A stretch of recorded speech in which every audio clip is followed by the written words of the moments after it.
I'm going to show you an ancient Chinese method of divination. Perhaps you know that divination is really a kind of fortune-telling. But this particular kind of divination is based on what some people believe to be the very oldest of all the Chinese classics, the Book of Changes. I say divination is something like fortune-telling, but it's a little bit more highbrow than ordinary fortune-telling. One wouldn't, I think, presume to ask so hoary a book of wisdom as the I Ching what to bet on the stock market.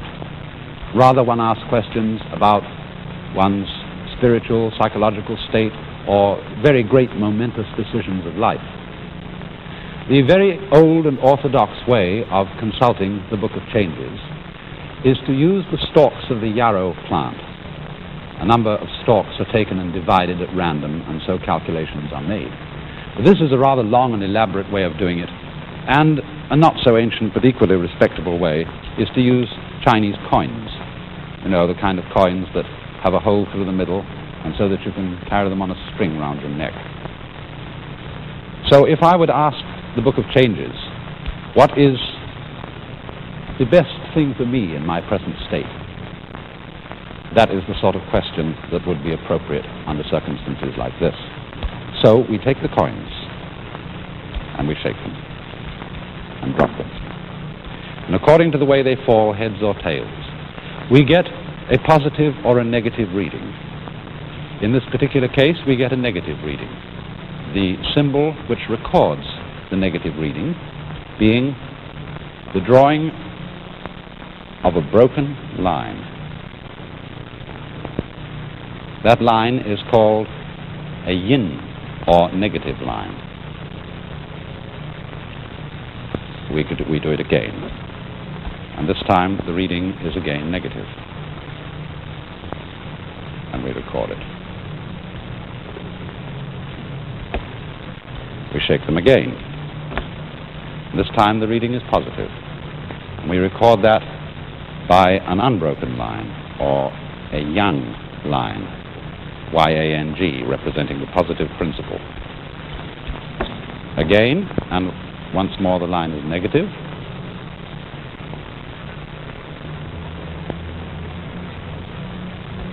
Again, and the line is once more negative. And then a final sixth time, and the line is positive.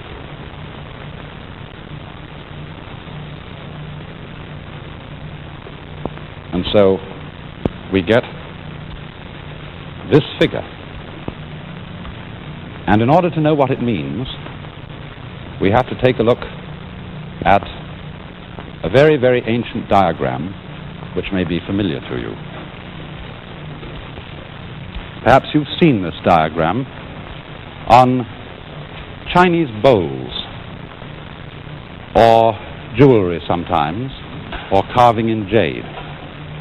This is called Pa Gua, or the 8 trigrams.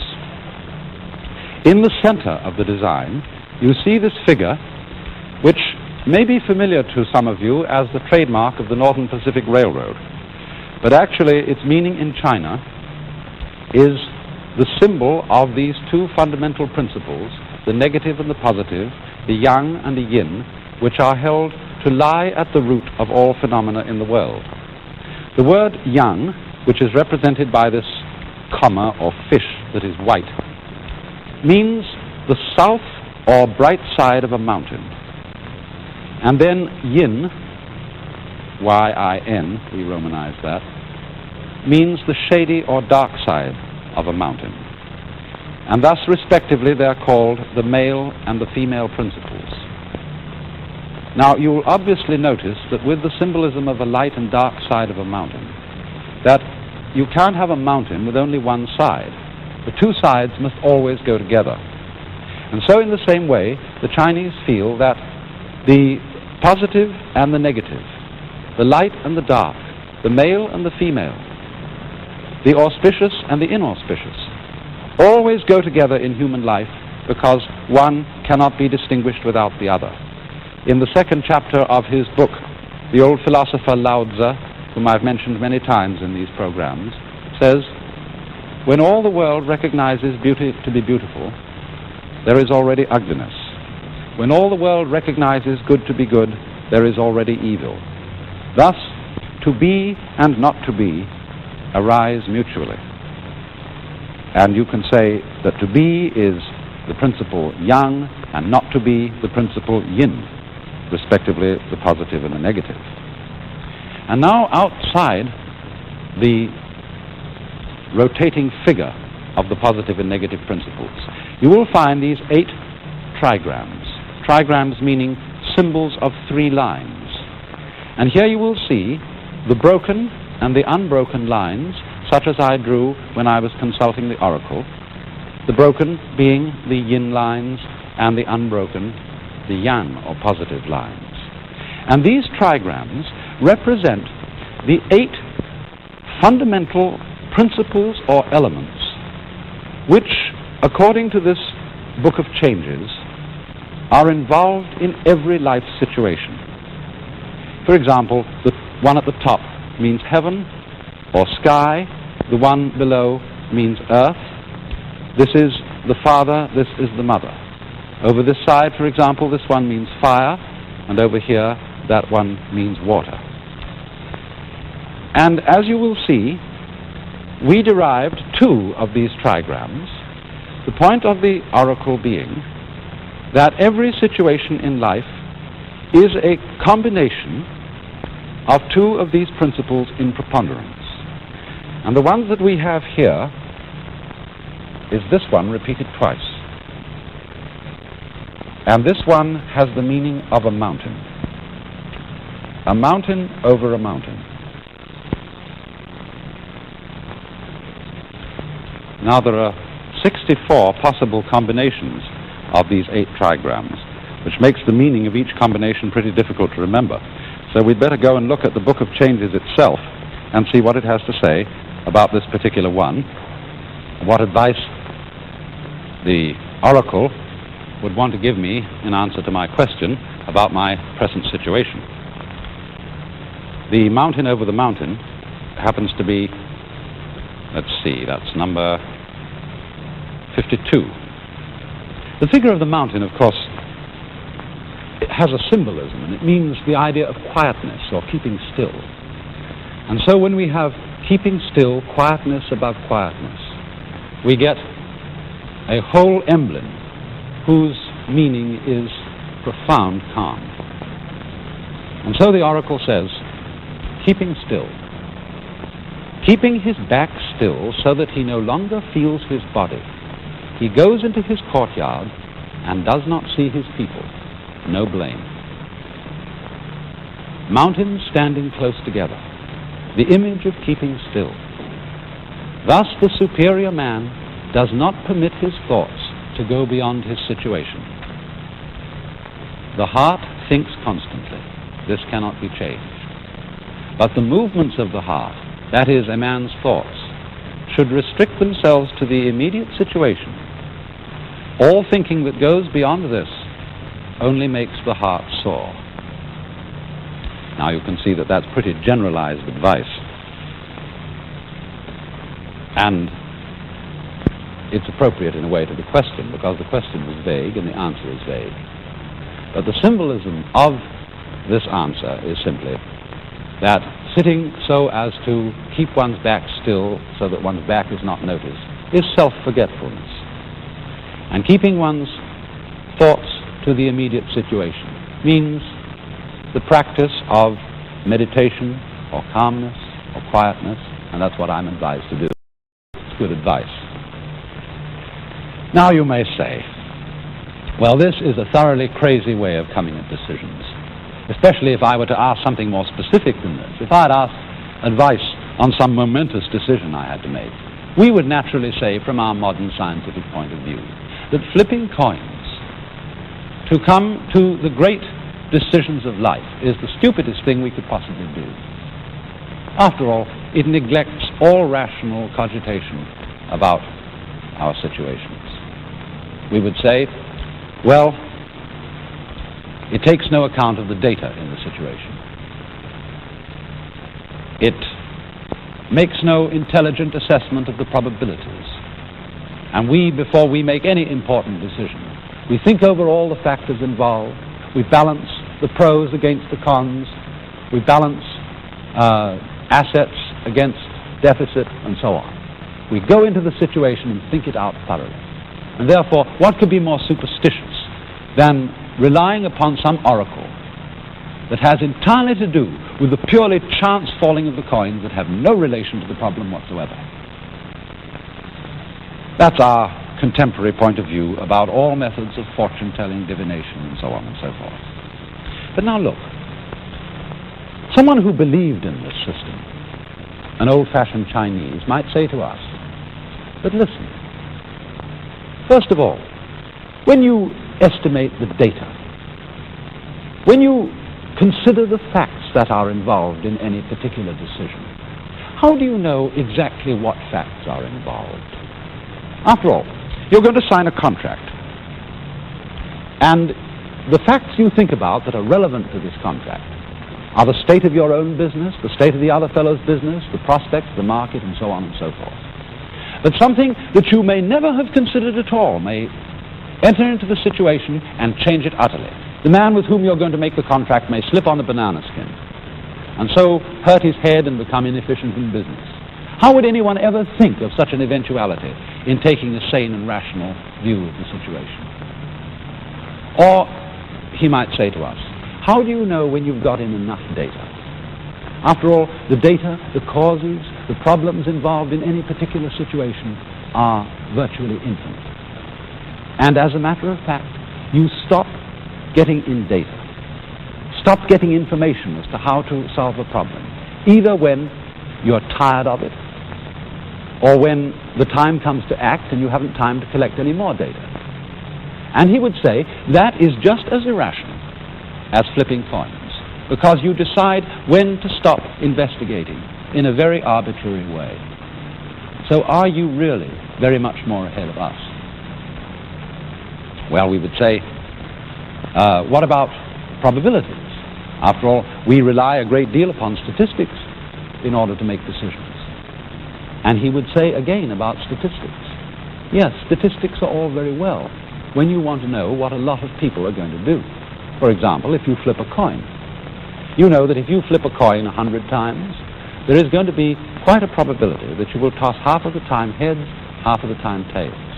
1,000 tosses, and you will get nearer to an exact half and half. But each individual toss, the chance is 50-50 whether it will be heads or tails. In other words, you may have tossed 999 times, and you may have had 400 tails tosses, you may have had the rest heads tosses.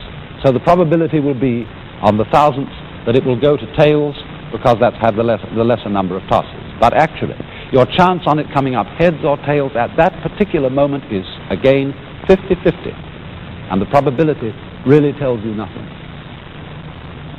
And so in the same way with the actuarial tables of insurance companies, they will say the average lifespan of an adult male is 65 years. But on any individual case, these tables do not tell us when I am going to die. And so our Chinese critic might say, well,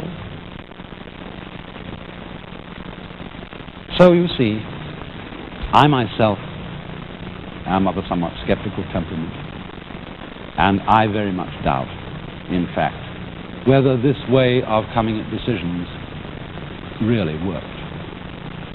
Or, let us put it this way, we can never really prove whether any method of coming to decisions really works. I mean, I may make a foolish decision, and I call it foolish because as a result of it I get killed.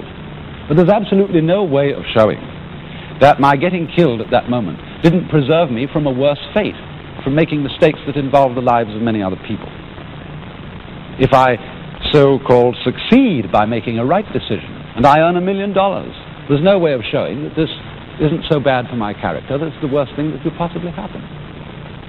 So we never really know whether the outcome of a decision is a failure or a success. Not in the long run, because only the unknown, what comes next, will show whether it was good or bad, and the unknown stretches infinitely into the future.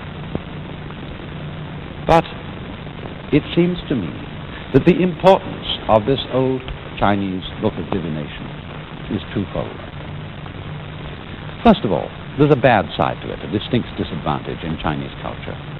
The Chinese came so much to rely on the Book of Changes and to use its system of symbols, those trigrams I showed you, to use these for classifying all natural phenomena, that in the course of time it became a very rigid thing, and it excluded the perception of novelty.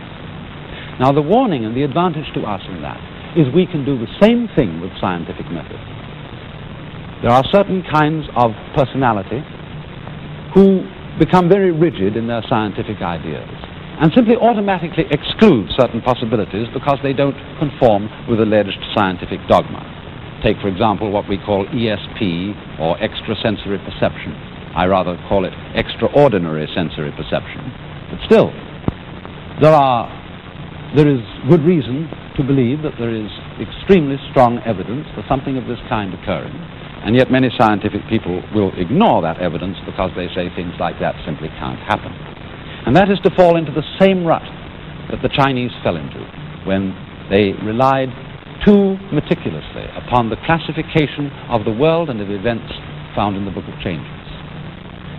But there's a positive side to the picture, for this Book of Changes is founded on a view of life which is very suggestive to us, which is in accord with certain points of view that now develop in our own science. A way of life, a way of looking at life, which sees not so much the causal relationship between events as the pattern of events. Let me try and show that difference. When we think of causality, we think chiefly of the way events are determined by their past. It's as if events were a lot of marbles, and they're thrown together and they knock each other around. And therefore, in tracing the movement of any particular marble, we try to find out which other marbles knocked it, and so trace it back and back and back. And until quite recent times, the whole view of Western science was based on the idea of causality, how things are influenced by past things. But the point of view that underlies the Book of Changes, and the Chinese never really applied to their science, they applied it rather to their art and perhaps their philosophy of law. But the point of view here is different. It is instead of understanding events by relation to past causes, it understands events by relation to their present pattern. And in other words, it comprehends them by taking a total view instead of what we might call a linear view. If, for example, we can find a suitable analogy for the Western way of looking at things, we might say it is understanding events in accordance with the order of words.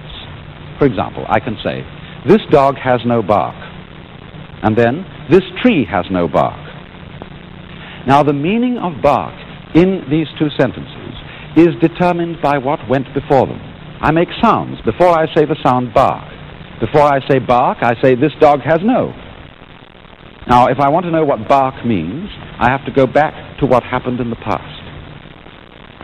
But if you take the order not of words, but what I would rather call the order of design, we get a rather different situation.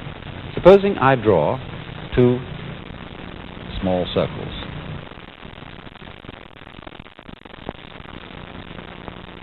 And these correspond to the two words bark.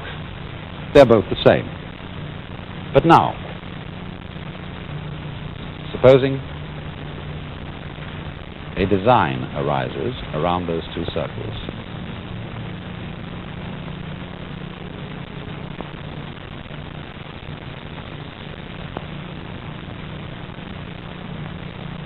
And then at once we see that in their context, those two original circles have quite different meaning. But you see their relationship to their meaning all at once. I mean, imagine, supposing these designs had not been drawn by a brush, line after line after line, but had appeared all together at once as you see the image appear when you're developing a photographic plate. Then you would see that the meaning of each part of the design is relative to the rest of it as you see it now at this moment. And so in the same way, the fundamental philosophy of the Book of Changes and of the Chinese idea of the relationship between events is to understand every event in its present context. Not understanding it so much as we do by what went before it, but rather understanding it in terms of what goes with it. Thus, the idea of the Book of Changes is to reveal through its symbols the total pattern of the moment when the question is asked, on the supposition that the pattern of this moment governs even the tossing of the coins.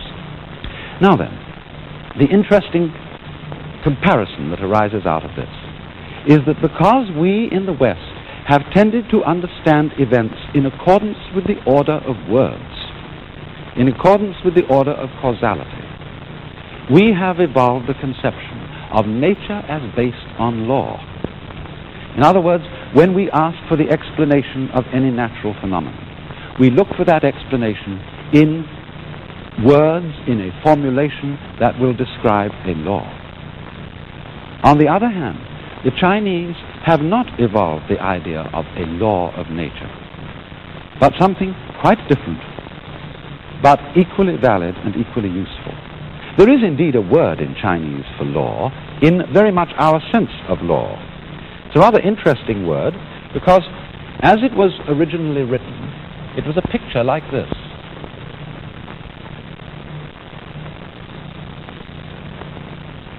That's a picture of an iron cauldron, and beside it, a figure holding a knife. This is the Chinese word for law, T-S-E, Z, which most corresponds to our idea of law. And the reason for this symbol is that in ancient times, some of the old emperors commanded the laws to be written on the iron sacrificial cauldrons. And when the people came to offer sacrifice and put their offerings into the cauldrons, they could read the laws written upon the cauldrons. But at the time when those ancient emperors ordered the laws to be written in this way, there were certain sages and scholars who said, no, you shouldn't write the laws down, because if you write the laws down, the people will develop a litigious spirit. That is to say, they will start quibbling. And therefore, the property of the order of nature is sometimes called in Chinese not this. The expression wu, ze, wu meaning not, wu ze is used, meaning apparently lawless. But it doesn't really mean lawless. For example, if we go for a moment to Chinese ideas of civil law, a good judge does not base his decisions on this kind of law, written down law, because he knows that no written law can apply to all the complex multiplicity of circumstances that may arise. And so he bases his decisions on what the Chinese call not law, but justice.